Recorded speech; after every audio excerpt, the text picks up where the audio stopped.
Welcome to Answering the Call, the official podcast of the 12th Man Foundation. Our show brings you closer to the heart of Texas A&M athletics through powerful stories of perseverance, purpose, and life-changing opportunities made possible by 12th Man Foundation donors. From student athletes and coaches to former students and dedicated staff, you'll hear firsthand how donor support shapes the lives of Aggie student athletes in competition and beyond. Whether you're a lifelong Aggie or simply curious about what makes Texas A&M so special, you're in the right place. Let's dive into today's episode. Howdy, and welcome back to another episode of Answering the Call, the official podcast of the 12th Man Foundation. I'm Ivy Robinson, and I am sitting in studio right now with Aggie baseball student athlete Sawyer Farr. Thank you for being here, Sawyer. Welcome to the podcast. Of course. Thank you all for having me. We're excited to talk to you today. And just to start off this episode, can you share with our listeners where you're from and what position you play, and then also a unique fact about yourself that you think not many people know? Okay, yeah. I'm from Fort Worth, Texas. I'm an infielder. I played a little bit of outfield last year, so you can just call it utility. And a fun fact is I'm actually a fourth-generation Aggie. Most people here don't know that, but I think it's pretty cool to be a part of. So the Aggie roots run deep. It does, What side of the family? Honestly, both, but more of my dad's. The four generations come from my dad's family, but my mom also graduated from Texas A&M, so. That's awesome. So was it always the goal for you to come to Texas A&M? Always. I've been brainwashed since birth. I've been coming to Aggie football games, Aggie baseball games since I was 2 years old, so.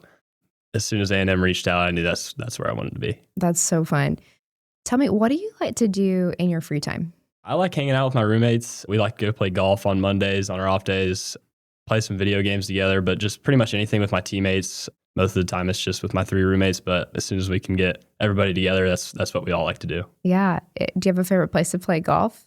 Here is just the campus course. It's the cheapest and the easiest to get onto, so we play that one a lot. Yeah. Take us back to the very beginning. I want to know, when did baseball first come into the picture? When did you start playing the game, and why baseball? Why was it the sport that you chose to pursue? My mom always kind of jokes around that when I was born, I had a ball in my hand. I just have always had a knack for sports and just loved anything that had to do with competitiveness and just sports in general. So when I was born, my brother, who was 6 years older than me, he played baseball. So I grew up going to a bunch of his games, and my dad taught me about the game, and I got to learn from watching my brother. So just growing up, just being around the baseball field a lot is really what got me into baseball. But, growing up, I also liked to play any other sport that was in season: basketball, baseball, football. But yeah, baseball just kind of has always been at the top for me. I've always wanted to be like my brother, so growing up watching him, he went off to play at Texas Tech for a couple of years and then had to hang it up. He's a home builder now, but yeah, just growing up watching him play baseball, that's what really made me fall in love with the sport, just playing catch with my dad while watching his games for 3 or 4 days a week. Yeah, and what a cool bond that you now get to share with your brother. That's awesome. Both college baseball athletes. That's really neat. Was there ever a thought to go to Tech, or were you always no, A&M? No, like I said, I've been brainwashed, and he was too. He just didn't get the same opportunity I did, and luckily I did. So I'm the youngest in my family, and my sister was a cheerleader. A&M doesn't have cheerleaders, so she went to Baylor. So I was the last hope. I had to carry on the generation. You're like, someone's got to do it. It might as well be me. Yeah. Yeah, I joke around. I didn't have an option. Yeah.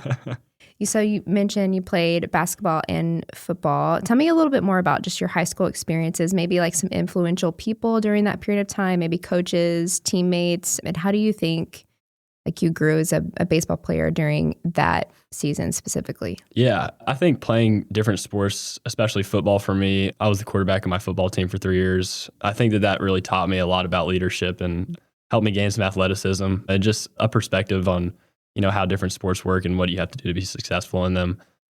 But I think just a very influential person that I had in my life was my summer ball coach growing up. I played on the same summer ball team called the Dallas Tigers since I was 10 to when I was 18. And the coach's name was Brett Bergman. And he is really who taught me the ins and outs of the game. And I really got to build some relationships on that game because in travel ball nowadays, you're kind of flip-flopping teams, playing for whoever's best. And I think it's really cool that our team, we were lucky enough to be good, but we also played together since we were 10 years old. So I just think that that's really cool. But yeah, Coach Bergman was probably the most influential person I had in my baseball career, just teaching me things that other people couldn't about baseball. What positions did you play like in high school? Have you played a lot of different positions, or what does that look like for you? Yeah, I mostly played shortstop growing up. Played a little bit of outfield and just kind of all the infield positions, shortstop, third, second. Those are the ones I'm most familiar with.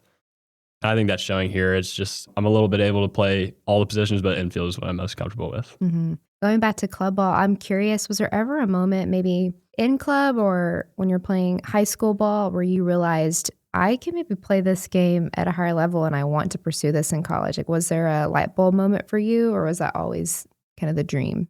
I would say it was always the dream. I've always wanted to play baseball at this university since I was a kid, like I mentioned earlier. But no, I think there was a year when we were 14. It was kind of when we all started developing and becoming good athletes, and we would pretty much win every tournament that we would play in. And I mean, that's kind of the year that all of us realized that college baseball is an achievable goal for all of us. And we all knew that that's what we wanted to do, but it was just cool to see it kind of come into form.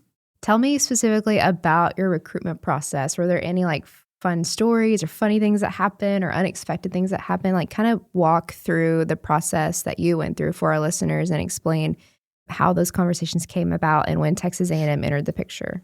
So I actually do have a funny story. The summer after my freshman year of high school is when I got my first phone call from a college team, and it was actually Texas. So that was a little awkward, but you know, it's like when you're on those first couple of phone calls, you're just trying to form relationships. And you know, when teams would ask me where my parents went to college or whatever, and I would tell them that they both went to Texas A&M, they would be like, oh, okay. So they would kind of know that if Texas A&M ever contacted me, that they weren't going to get me. So. But then my sophomore year of high school, Texas A&M offered me, and I took a couple weeks, and then I decided, you know, I always knew that's where I wanted to go, but I just decided to commit there. And that's kind of where my recruiting journey ended. It was a little bit sooner than most, but I got my dream school and I couldn't pass it up. Coming into Texas A&M as a freshman, I want to know, what was the biggest adjustment for you going from high school ball to college? Do you have any stories from that first year where you like were struck with, oh, this is college baseball now, like this is an adjustment? Did anything happen specifically? Yeah, I mean, I don't know any specific times that I could think of, but just, I mean, from the first practice, you can just tell it's way different than anything you've ever experienced. It's a lot more intense. It's a ton of fun, but it's very intense and very labor heavy, but it's an incredible opportunity. I will say the first inter squad that we had in the fall last year, it was mesmerizing to see the degree of competition that we had there, the level of skill that we had at every position all throughout the field. But it was just cool. It was a great opportunity to get to compete with those guys. And, you know, I think that that's just the coolest part about it, is that the competition level is so high and everybody here is able to compete at such a high level. And everybody's just trying to outdo each other, you know, trying to be better than the guy ahead of you and better than the guy behind you. So I think that that's really what pushes this team, is just the competition level, but you're always just rooting for each other. Speaking of team, are there any guys on the team right now, or like maybe that first year when you came in, any returners that really poured into you or just meant a lot to you, you know, anyone specific? Yeah, I would say Gavin Grahovac. He's one of my roommates now, but I've learned a ton of stuff from him. Unfortunately, he got injured last year, and that was the reason why I was able to get on the field at first. But he just always has had a great attitude and has been a great mentor to me and a great friend overall. Just he's taught me a ton of stuff about the game and what he does outside the game and just the way that he handles his life in general. And I really respect it. And so I think he's a guy that I've really looked up to in these couple of years, and just being able to live with him this year has really grown our relationship, and I'm grateful to have him. It seems like, I mean, y'all are all just extremely close, and it's just like fun to hear the stories and hear about the relationships y'all are building now that will, you know, stay with you for the rest of your lives. I'm curious on the coaching side. Can you speak a little bit to just the leadership in the Aggie baseball program right now with Coach Early and any other coaches on staff that have really made a difference for you or even helped you see the game in a new light? All these coaches have done an amazing job. Coach Early's done a great job building this staff. I would say the biggest game changer for me this year was Coach Pennington coming on staff. He knows a lot about the game. He played in the bigs for a long time, great player. And just he's been able to teach me really. I had some struggles last year in the infield, and he's really helped me clean those up. And I'm super grateful for that. And I can also say the same about Coach Early. You know, he's the main reason why I wanted to come here in the first place. He's one of the greatest hitting coaches in the country, and he's been a pleasure to be around. And just in the cages during the games, you can ask him all sorts of questions and he'll always have an answer for you. So overall, it's all these coaches. They all do a great job of forming connections with their players, making sure their players know what to do, what not to do. So it's just been a collection of all of them, but they've all played a huge role in my development here. I'm sure you have a lot of baseball connections, friends, old teammates that have gone and played at different programs, right? Like you probably have a huge network within just baseball in general. What do you think makes the Aggie baseball program different and unique compared to other programs when you've had conversations with other people? Like, what do you think makes this program stand out in your mind? The first thing that comes to mind is just the community that we have here. The atmosphere at our games is 10 times. Any of my other friends that go to any other colleges are very jealous of what we have going on here with Section 203 and the 12th man and everybody that comes to our games. So that's the first thing that comes to mind is just the community that Texas A&M has and the support that they show their athletes is just incredible. It's so much fun to play in front of. And I think that that's something that's very overlooked whenever you're at this university is just how rare that is and how special it is. Absolutely. It's second to none. It really is. And speaking of like Section 203 and our awesome fan base, the 12th man, I wanted to ask you, what is your favorite part about just Bluebell Park, Olson Field, the environment of, series at home? Like, what is your favorite part about it? It's for sure the atmosphere. I mean, just all the chants that they do. And I will say... Do you have a favorite, tradition? I do. So the first time that I ever started a game here at Bluebell, it was the fall scrimmage last year against Houston Christian. I was playing second base, and, before the game starts, whenever you're warming up for the first inning, everybody's swaying back and forth, singing the war hymn. It gave me goosebumps. It's something that I'll never forget. It's the first time seeing that. So that's my favorite tradition for sure. I think that's super cool to look up into the stands, and it's just like a wave. Everybody's swaying. So I think that's a special moment that will always stick with me. Yeah, absolutely. What do you think when you reflect so far on your time at Texas A&M, being an Aggie baseball student athlete, when you reflect on the series games you've been a part of, what moments really stand out to you?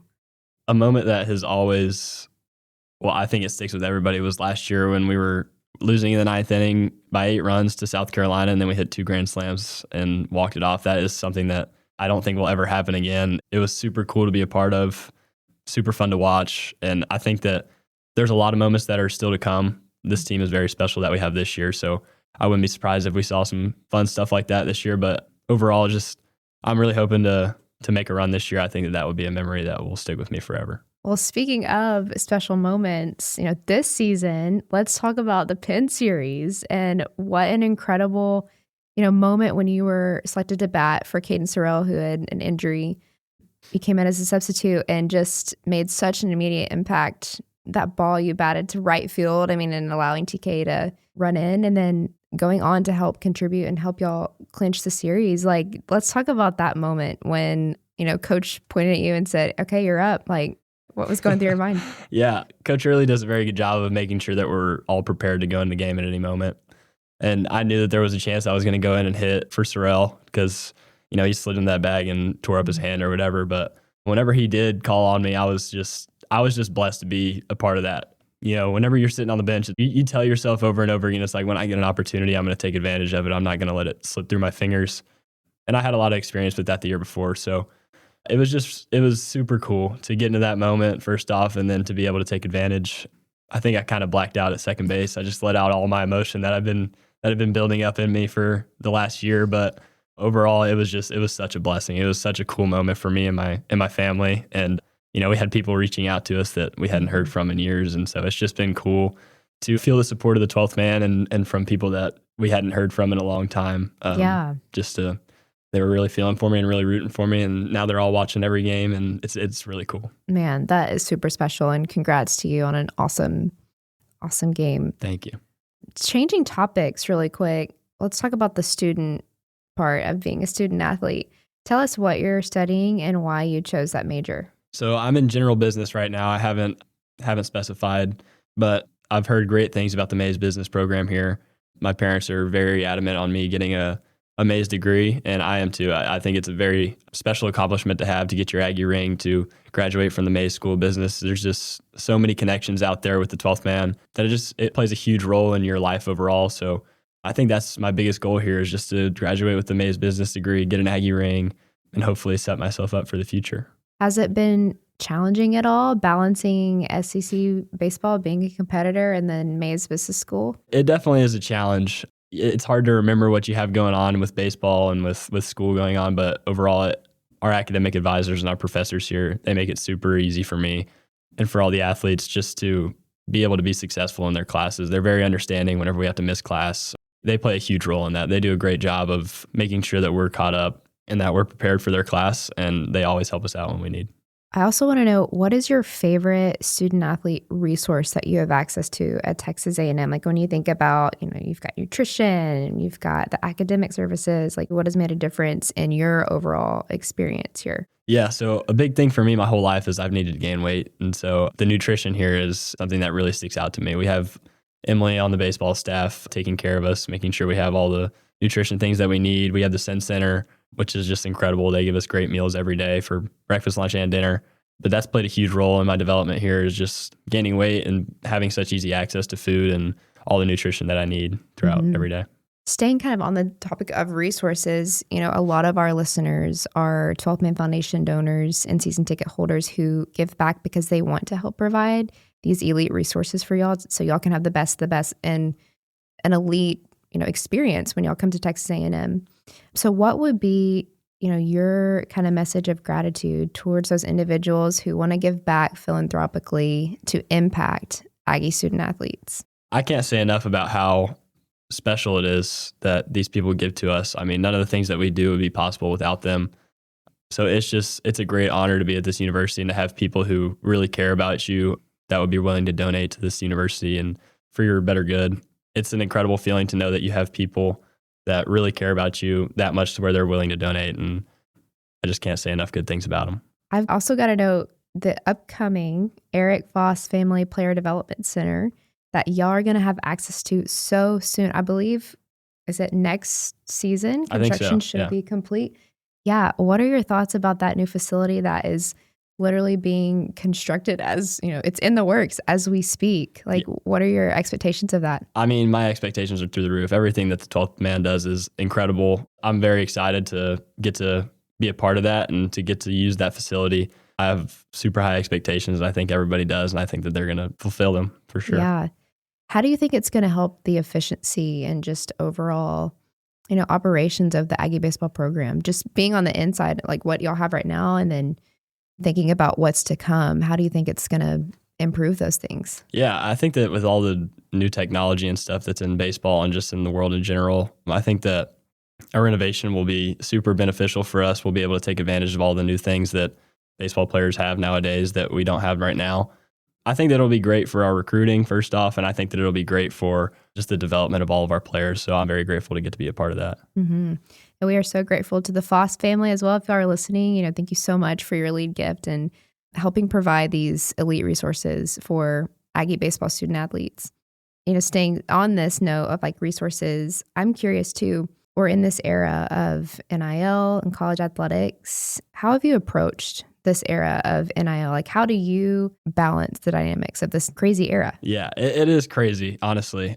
But the way I've just approached it is just I'm here to play baseball and get a degree and an Aggie ring, and then I'm willing to do whatever the 12th man needs me to do. They're so generous to donate to us that I'll give my service to them anytime that they need. Anything that they want from me, I'll be there. So really for me, it's just been a focus on doing my job in the classroom and on the field at practice. And then when somebody calls on me to do, something like this or, whatever it may be, I'm in 100% all the time. So yeah. I think that's really cool with the NIL stuff. And again, I think that that's just a testament to this university with how many people are, just willing to give back and how grateful we all are for it. Mm-hmm. And then what do you think drives you, every day when you step onto the field? Do you have a why and a purpose in what you do to pursue baseball? Yeah, I think first off, it's my faith in Jesus Christ. That really motivates me every single day to put my best foot forward on the field and in the classroom. And then I also think my family, they've just made so many sacrifices for me to be able to play baseball my whole life, all the sports, they've driven me and and bought plane tickets for me to go play at different places and all that stuff. So I think really just trying to honor their last name has been important for me here, especially with all the generations that go back. That's my why, is I like to play for my family, try to make them proud just with everything that I do here. And that's a fantastic why. What are your goals? If you could pinpoint, like, do you have specific goals for the remainder of this season? And then when you look ahead, as you finish up and wrap up your time at Texas A&M, like, what do you hope to achieve? I think if you asked everybody on our team that question, they would all say we want to win a national championship, whether that's this year or next year, whatever. But I think that my goal here is just to do whatever I can to help our team win, whether that's playing on the field, whether that's cheering on my teammates or making them better in practice. That's my overall goal here, is just to be a great teammate, build relationships, and to win a national championship. And then last question for you today, why are you specifically proud to be an Aggie and represent this university? I'm proud to be an Aggie just because of how special this university is. I truly believe there's not one in the country that's anything like A&M. It's a rare place to be, and it's just an incredible atmosphere, an incredible community. I'm just proud to be an Aggie because of all the great people that have been here, carrying on my family's legacy here, their generations, and hopefully one day having one of my kids go here too. Sawyer Farr on Answering the Call podcast. Sawyer, thank you again for your time today. Thank y'all. Thank you for joining us on another episode of Answering the Call. If you're enjoying the show, please rate and follow us on your podcast streaming platform of choice so you can be the first to know when a new episode drops. As always, a big thank you to our incredible podcast producer, Megan Rohde, to 12 Man Productions, and Texas A&M Athletics NIL Department. We also extend our heartfelt gratitude to every donor and season ticket holder for always answering the call through loyal support of Texas A&M Athletics and our student athletes. We will be back soon with more content. Thanks, and gig 'em.